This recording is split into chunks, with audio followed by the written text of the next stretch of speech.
Morning student. आज मैं आपका ऑनलाइन क्लासेस में स्वागत करती हूँ।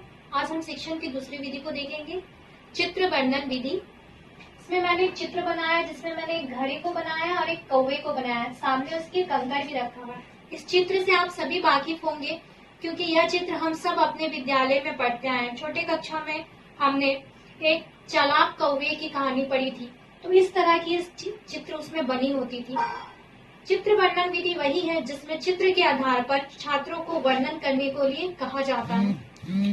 चित्र वर्णन विधि एक प्रभावशाली और रोचक विधि होती है।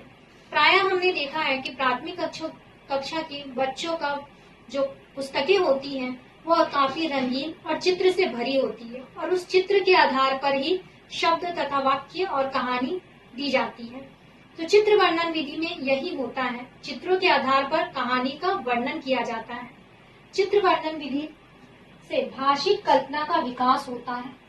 चित्र वर्णन विधि से भाषिक कल्पना का विकास होता है, अर्थात जब भी बालक उस चित्र को देखता है तो उस चित्र के जरिए पहले वह मातृभाषा में स्मृति करता है, कल्पनाएं करता है, अपनी मातृभाषा के द्वारा कल्पना का निर्माण करता है, फिर उसे अपनी स्कूली भाषा में वह रूपांतरित करता है।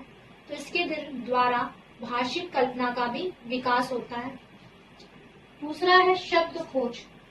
जब बालक तरह तरह के चित्रों को देखता है तो वह उससे संबंधित शब्दों की खोज करता है और अच्छे और प्रभावशाली शब्दों का चयन करता है। तो चित्र वर्णन द्वारा शब्द खोज, शब्द का अन्वेषण, शब्द का निर्माण, शब्द भंडार, बालक इन सभी चीजों को प्राप्त करता है। तीसरा है वाक्य निर्माण और व्यवस्थापन। चित्र वर्णन विधि द्वारा बालक शब्दों को जोड़कर छोटे छोटे वाक्यों का निर्माण करता है और उस छोटे छोटे वाक्यों को सहसंबद्ध कर व्यवस्थित करता है, जिसके द्वारा उसे भाषिक कौशलता प्राप्त होती है। चौथा है लेखन कौशलता।